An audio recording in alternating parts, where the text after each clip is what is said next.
So we'll just start now. And I know how to say your name now, Kaleena.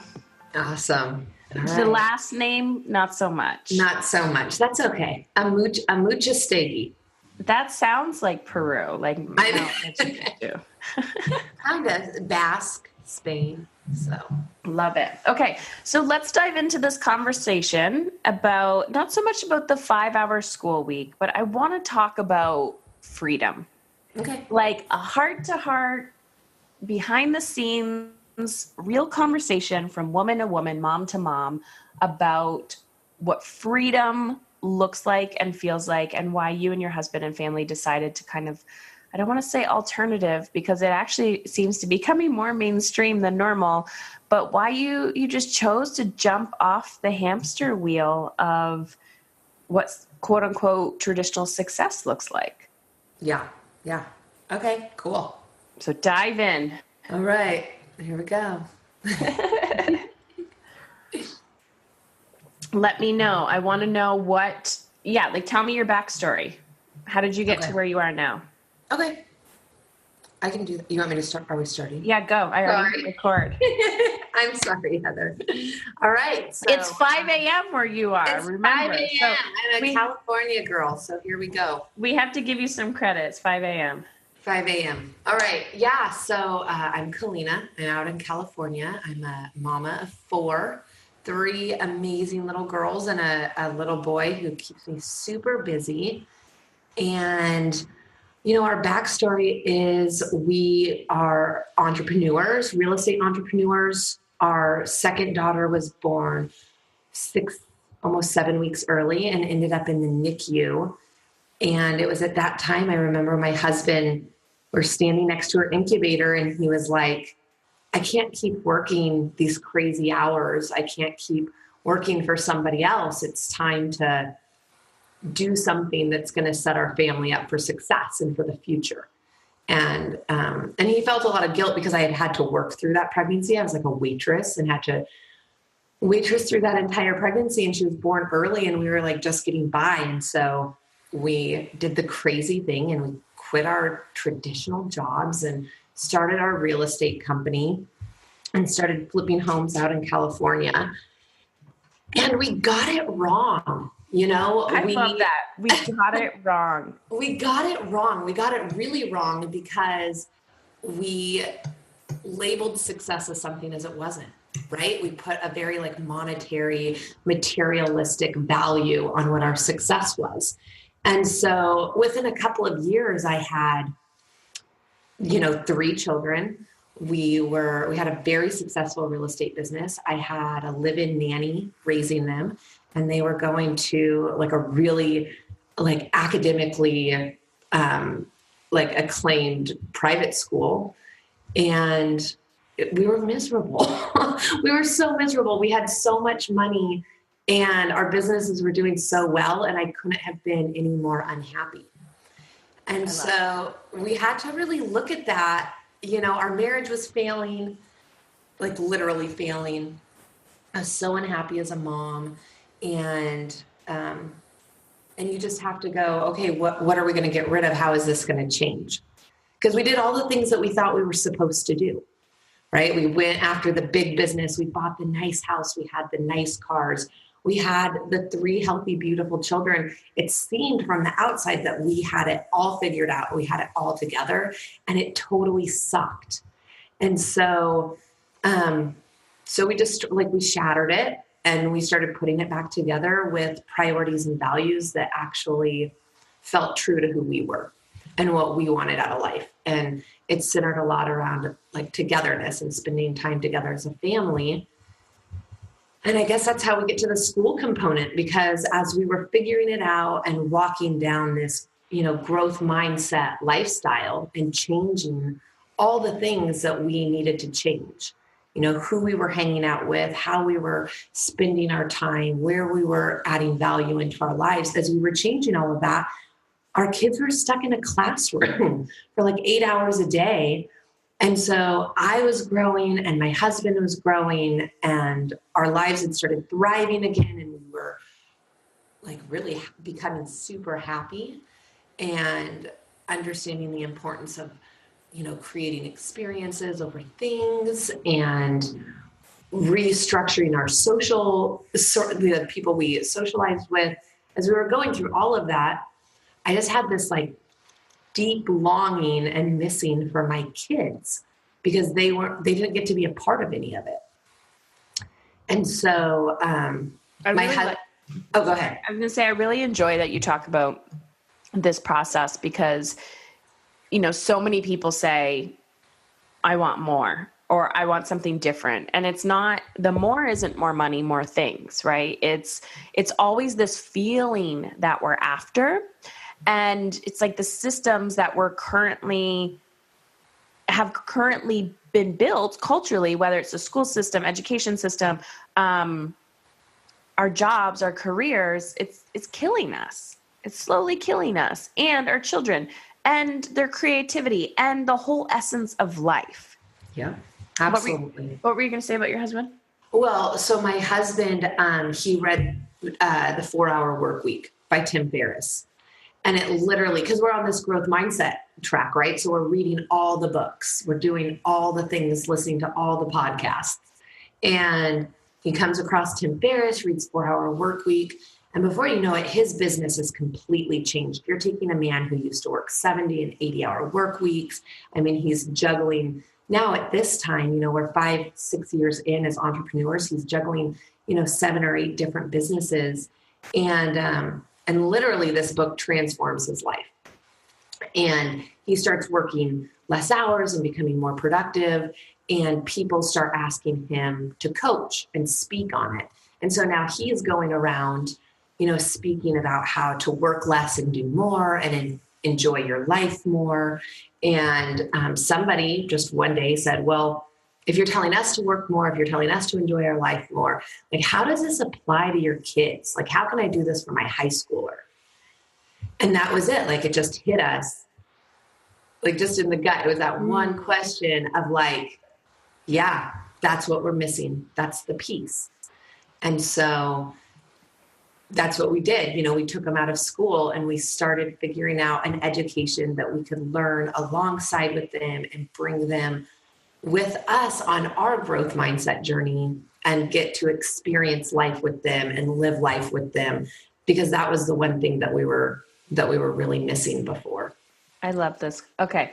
So here, I get so excited about these conversations. Do you ever feel like, everyone's always asking you these questions, like, how do you do this? How do you do that?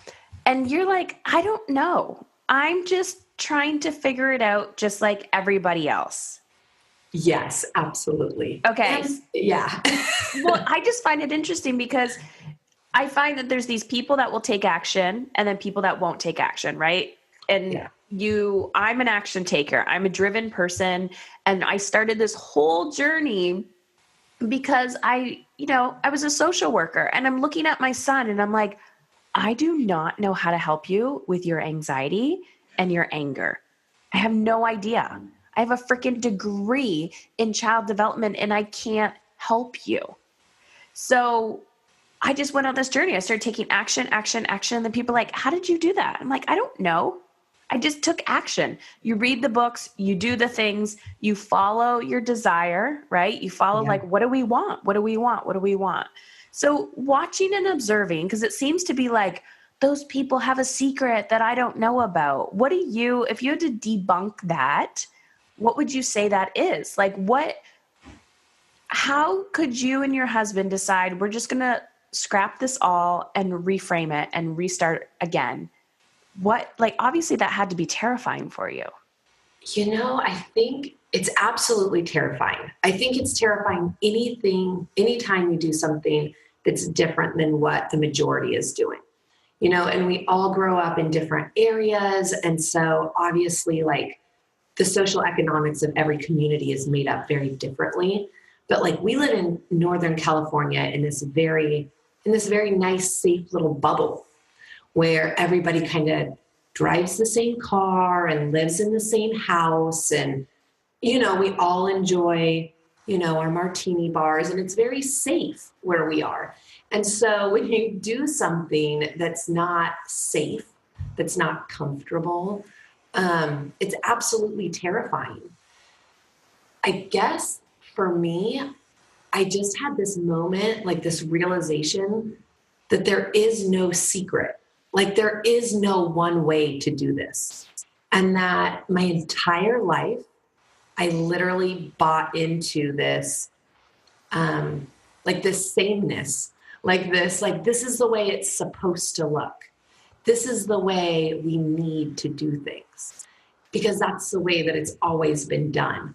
And there was just like this moment, and I feel so lucky that this moment happened to me because I know that it doesn't happen for everybody. But I had this moment, like this realization, like I don't have to do it the way it's always been done. I don't have to do it like everybody before me has done it. Because there's people that are doing it differently. Like you just have to open up your eyes and look for them because doing things unconventionally is becoming the conventional thing to do, honestly. And so there's people that are leading the way in any avenue, no matter what sort of a business you want to start or educating your children or trying out a new way to parent, like whatever it is, like we have resources that we've never had before. And so you just have to say like, I don't have to do it like Susan up the street. Like, so what? I don't have to do it the way my parents and my grandparents did it. I don't, there isn't a right way to do life, I think is where, where that courage comes in almost.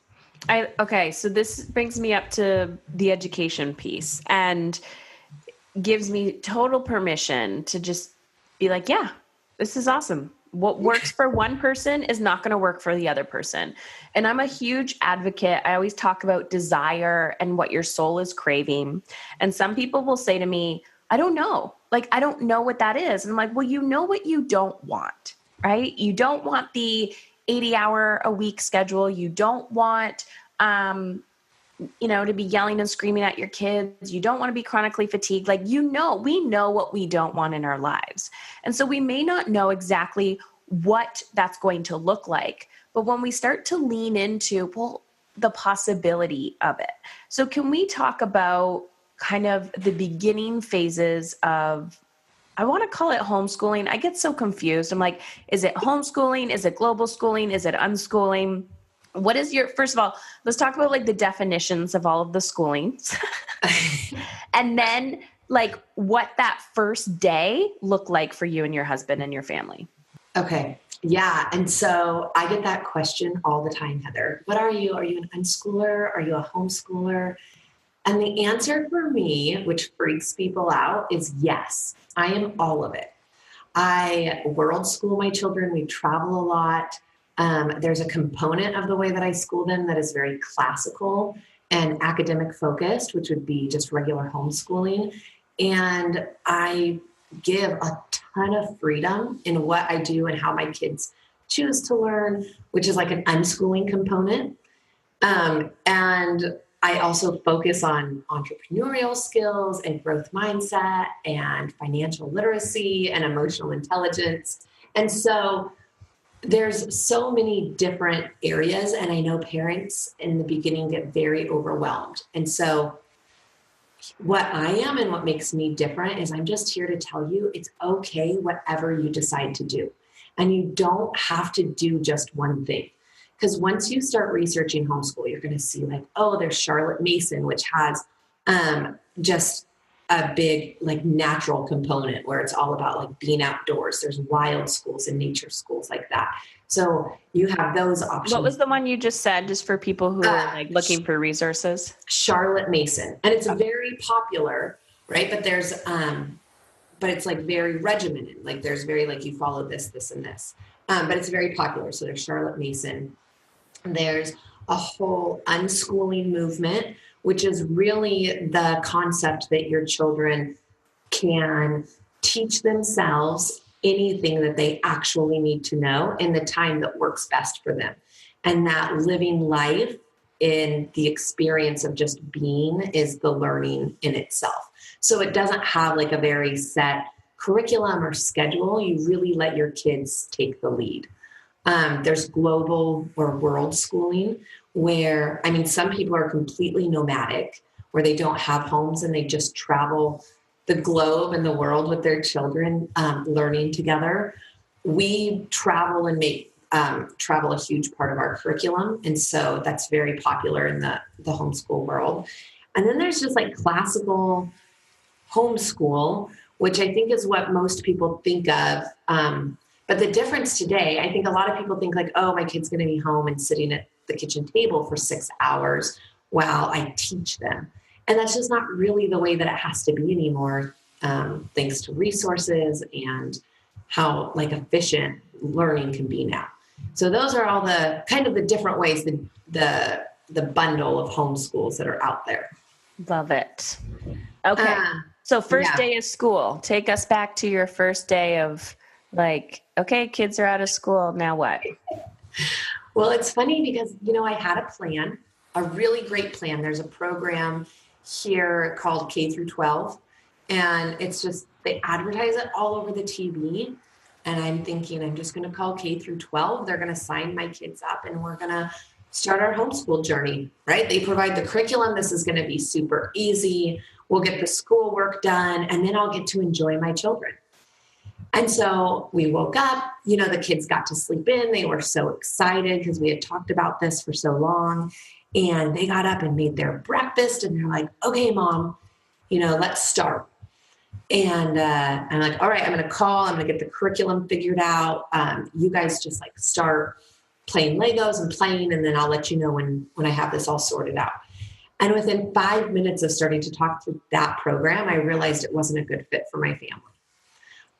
It was, oh my God. It was my whole, I put all my eggs in a basket. Like that's where we were going to learn and that's who was going to teach us. And I realized, there's way too many rules. It was just like bringing a classroom into my home. And I didn't agree necessarily with the curriculum they wanted me to teach. I didn't agree that they needed to log as many hours as what they wanted logged. And so I was like, oh, this isn't for me. So what am I going to do? And so then we proceeded to spend the next week figuring out what we wanted to learn. And I literally sat down with my kids after that, Heather, and I was just like, okay, you guys, what do you want to learn? And that's kind of where we started. I got out a big whiteboard and I'm like, what do you want to learn? And we started chasing that. And we learned that first.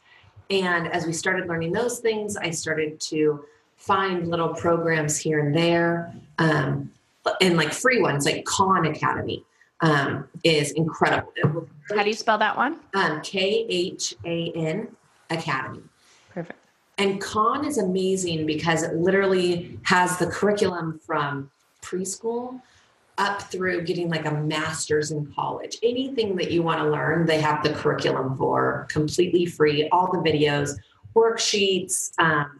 My daughter did like a Pixar coding program, like a college level Pixar coding program through Khan Academy. Completely free stuff that kids in college are doing. So I just so when someone uses the excuse that they can't afford educated, it's truly about the growth mindset and being able to ask yourself, how can I? Right. How can I make this happen? Where can I find it? And these resources are available to us. We just have to be willing to push, through the resistance and think outside the box. You have to, yes. And think for yourself and just be willing to go like, if there's a problem, there's also a solution for everything. I'm in the United States, every state has different homeschool laws, right? Every single state has different homeschool laws. And I have to tell people all the time, like, you might have to get creative. If your state is asking for 30 hours a week or whatever, get creative with those hours. So that's another thing I was going to ask you. So I live in Canada and I don't even know what our laws are because I haven't looked into it that much, but I do not believe they are as strict as the US. But how do you do that? And obviously if you're traveling, so it's like wherever your home is, that's obviously the state that you're compliant with, correct? Right. Yeah. And it literally here, it varies state by state. In California, you can join a charter school, like a charter homeschool, and they help provide curriculum and something but like an instructor that'll come into your home and help you if you want, or you can like sign an affidavit and become your own home private school, which is what we did. And so I'm literally, the state of California recognizes me as my own school. And so then I just have to keep records, but I'm not required to do state mandated testing or any of that. Like that becomes all my own freedom. There's many states, and I don't know how it is in Canada, but that will offer stipends. So they'll pay you to homeschool your children. And so there are literally so many options and programs, and hybrid homeschooling is becoming a thing where you like homeschool your kids 3 days a week and then they go to a different sort of school 2 days a week. I mean, if they're literally, when I say that if there is a problem, there is a solution, there is. I mean, I talk to both parents have to work, crazy schedules. I mean, all the things, all shapes and sizes and walks of life do what we do. You just have to find the fit for you. I think the key here that I'm learning from you, and it's like how you do one thing in life is how you do everything, right? So if you're a rule follower, you're going to try to follow all the rules in everything that you do. And then when, you're gifted a child, because I always say our children choose us, like our children are brought to us to teach us and help us heal our deepest wounds. Yes. So if you're that rule follower, and then you get this kid that's like, hey, I actually am not going to fit in any boxes in life, and you're going to have to recreate all the systems for me. It's going to kick up your stuff. But I'm hearing you say is like, what works for you? What works for your family? And it's really important that you know your values, and you know what both you and your partner, whether you're doing this with a partner or not, want and desire. And I'm also hearing you say, Kaleena, that it will evolve. It will evolve and change over time. So how you school one semester or year may not be the same with every year or every child. Absolutely. It's really remembering this is about like education is life, right? Like you and I are constantly growing. We're trying to figure out the next thing to learn, trying new things. We want the same exact thing for our kids. So look at their education the exact same way that you look at your education. Mm-hmm. Like I tell parents that go, where do I start? What did you wish that you learned in school? Start there. Start teaching them the things that you wish. Teach them some emotional intelligence. Like, please teach them how to respond to their feelings.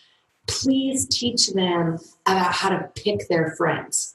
Not like force them to be in a group of people and saying that like forced association is actually socialization, because those are two totally different things, right? Like forcing your kid to be a friend with someone because they sit next to them in a desk is not building a relationship.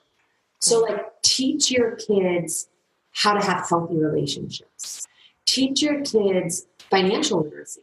Like teach them what profit and loss means. Teach them what healthy risk taking is. Like teach them the things that would have made you successful in your 20s that you didn't learn until your mid 30s.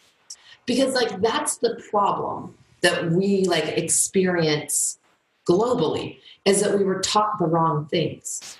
And so teach them the right things, because now you have the freedom to do that. Like start there. Like the math, I know we get so like worked up about the math and the reading, like that stuff is going to come.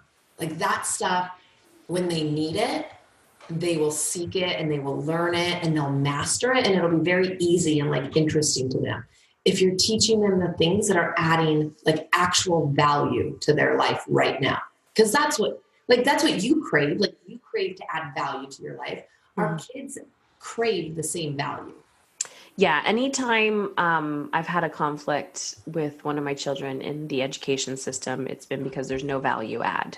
Right. Because they're bored. And I'm raising 3 boys, which that's a whole nother conversation about boys and education. But the current system is not created for a boy brain, I believe.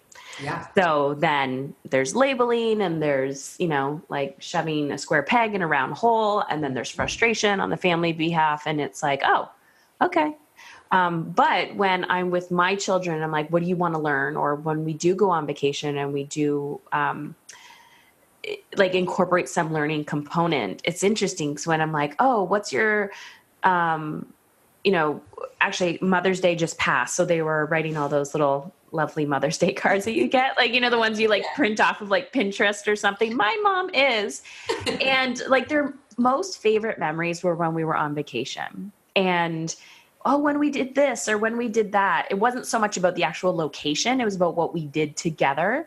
And like, that just brings, like, I want to cry. Like, that brings me so much joy to have those memories and connection with my children, but know that the biggest impact I'm making in their lives are actually experiential, hands-on things. It's not like, oh, you make the best lunches every morning when I go to school, or, you always advocate when you have to go into the principal's office. Like, that's not what they're remembering. No. They're remembering the connection. And I think that's so important. Also, something else you said about education, and I did not like my educational career going through grade school and high school. It was actually extremely detrimental to my self-esteem. Yeah. And now, as an entrepreneur, like entrepreneurship was never in my mind. I was an accidental entrepreneur, just because I had a problem that I needed to solve. And now when I look at all the things that I'm learning, it blows my mind how many skills I don't have as an adult because I was never even taught them as a child. So whether it's public speaking or whether it's podcasting or, obviously podcasting wasn't there, but speaking, and how to give value, hosting a webinar. And I'm always thinking, how can I tweak this so I can give tremendous value to the person that's listening to me? And it's because I'm passionate about it. But as a child, when you have a speech to do or something and there's no passion there, you don't effing care, right, what you're talking about. So I'm hearing you talk a lot about involving your children and having a collaborative relationship and educational experience of like, what do you want to learn? What are you interested in? Yeah, absolutely. Because it doesn't, just like you said, it doesn't, if you don't care about it, it doesn't stick. We're teaching these kids in a classroom to learn so that they can pass a test. And that is literally the end goal, right? When we talk about being growth-centered or goal-centered, we are literally giving our kids the goal to pass a test. That test is not going to provide a paycheck. It's not going to provide an opportunity or an experience or a lasting memory. They have nothing invested in that grade. It will do nothing for them, like literally nothing. And so they spend their days learning for the sake of learning material that they're never even going to hold on to because it adds nothing into their lives. Mm-hmm. And so it's like, I simply just say like, okay, you want your kids to write a report, let them choose what they're going to write a report on, right? My daughter the other day said she had needed to write like a paper, came up on, one of the curriculums that I'm using. And I'm like, do you want to write the paper? And she's like, yeah, I could write a paper. It's been a while. I'm like, okay, what are you going to write it on? And she goes, I was thinking about doing a persuasive piece. And I'm like, oh, really? What do we need persuading on? What's your topic? And she goes, I need to persuade you on why I think I should have an Instagram account. And I'm like, I remember, I think you posted this on Instagram or something. Yeah. And I was like, that's brilliant. Yeah. And I'm like, okay, you write that for me. Right. And so she writes it and then her first draft and we discuss it. And I'm like, oh, I want more. I go, you say you want more followers. Why is that important to you? I want you to write to me why it's important to have followers, because I want her to fully grasp what this world is that she's going to enter when she starts social media. It's a part of her life. It's going to be, there's nothing I can do to stop that. Whether I let her do it now at 12 or later when she's 16, this is our kids' world. It's different than ours. And so I just my job is to make sure that it's healthy now, right? A healthy relationship with social media, that's all I'm supposed to be doing is guiding and facilitating healthy responses to the world that she's growing up in. And there's so much emotional intelligence in there. Right.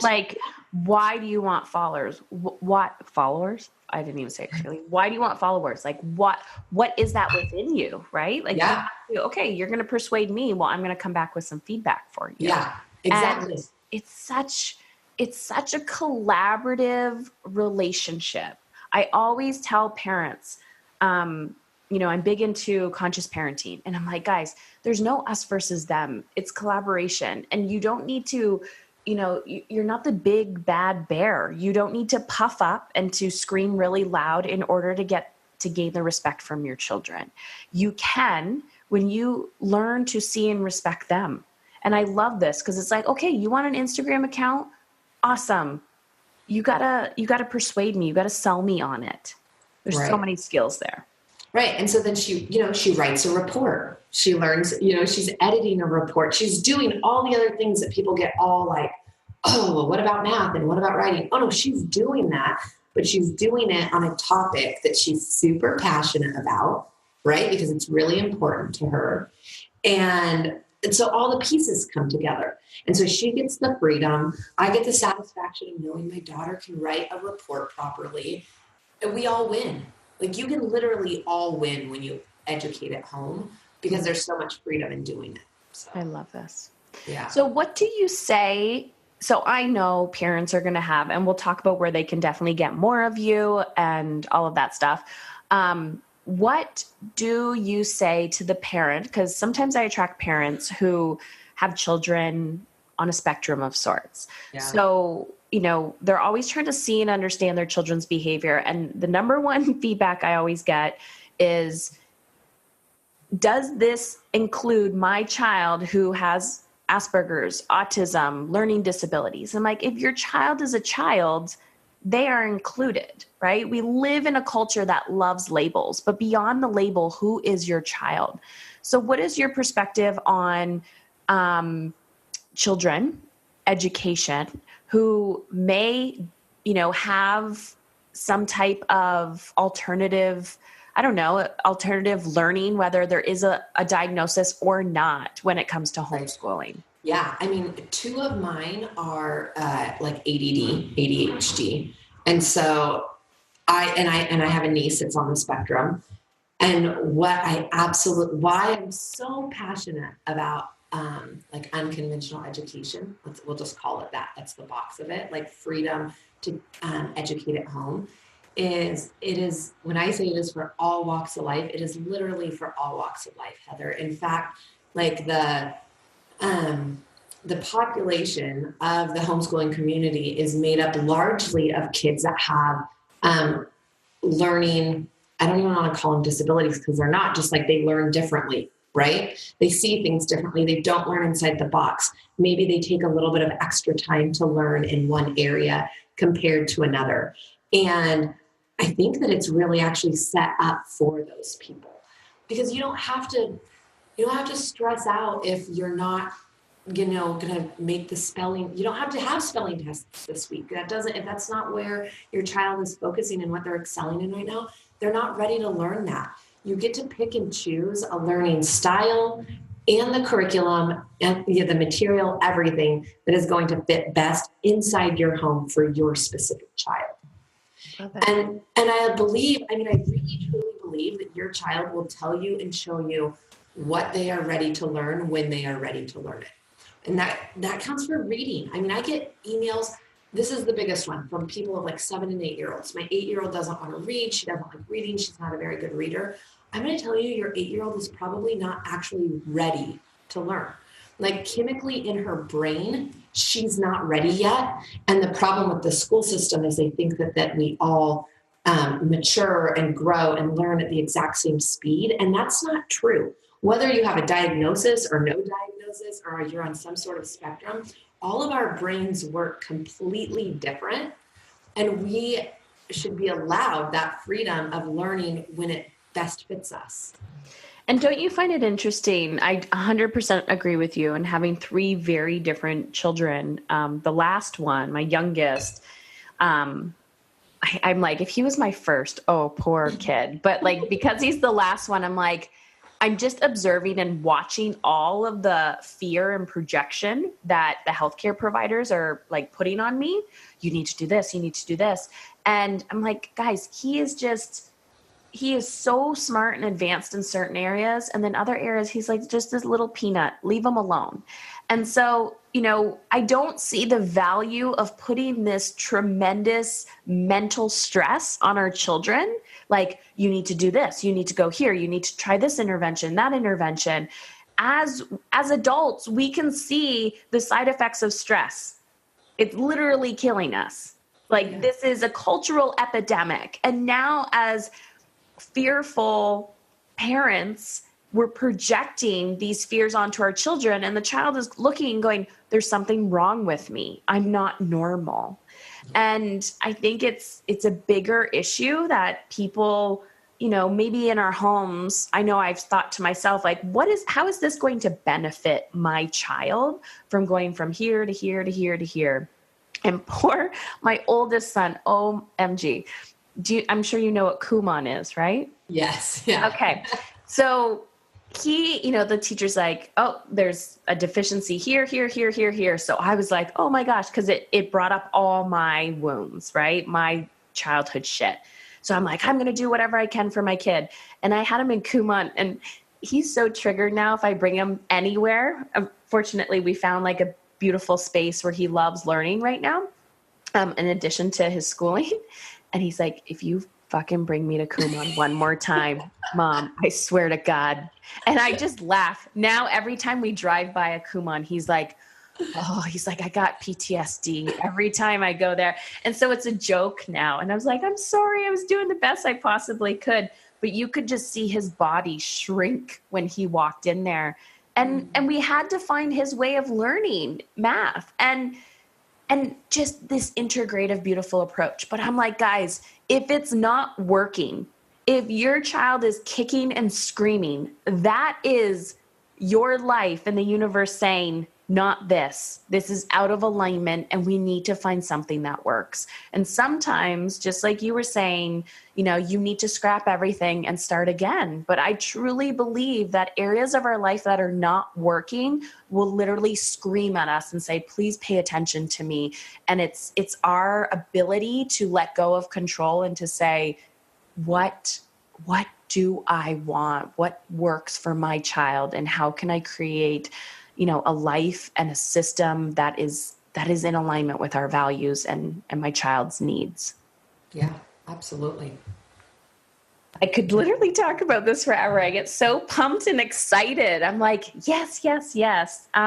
It's so exciting because I think the problem, honestly, I think the problem is that we are convinced that as parents, it's very much like what you said, that it's us against them. Right? Like, it's that we have this great authority or this great power, and they're just they're just here to do as we tell them to do. And if you can change that and go they are the same human being that I am, right? They are just as much human as I am. They need all the same things that I need, right? They need the same passions. They need to understand their purpose. They can understand and live in a growth mindset way in the same exact way. They crave that the same way that we do. When you can understand that even your 7-year-old wants value, wants to be doing something because there's a purpose at the end of it, that your kids are purpose driven in the exact same way that you are. Once you can really understand that, then all bets are off. Then you get to start living your most awesome life with your children. And that's the goal. It's not about just living your best life or your kids living their best life. It's about doing this together as a family unit and thriving and growing and learning and just being good human beings, because the earth needs more of that, Yeah. And it doesn't have to, like you said, it doesn't have to be us versus them. And you don't need to figure this out overnight. It takes a long time to unlearn. Right? We've been conditioned for so many years, decades, to unlearn. And there will be things that you will do with your children and you'll say, oh my God, I totally screwed that up. Please don't do that with your kids. And I always tell my kids, I'm passing the baton and I'm trying to unlearn some stuff and relearn. And hopefully you continue the process, but know that I'm not perfect. And that took so much pressure off me as a parent. Yeah. Oh yeah. I'm a big apologizer. Like, sorry, I got that wrong. I'm doing my best. Doing my best. Awesome. Doing my best. So what do you have coming up? Where can people find you? You have your book, The 5-Hour School Week. Yes. So let people know where they can find you and get your book and everything. Yes. So Amazon bestseller. We were on there for like 18 weeks. I have the Audible coming out next month. 5-Hour School Week on Amazon. You can find us there. I have a YouTube series. I want to homeschool, and it's done really well. And all of the questions that you have, I try to answer in like 5 to 10 minutes. Instagram, I love hanging out on there. I usually have a story going, and I just try to help and inspire and support as many parents as I can on there, and Facebook. So all the places. Have a newsletter at 5hourschoolweek.com. So you can go sign up for that. And that's where you can find all of our blogs and other podcasts that we've been on like this. Perfect. And I know that in the future, I know I'm just trying to talk you into it. So I'm like, me and you will talk offline and we'll make this happen for you.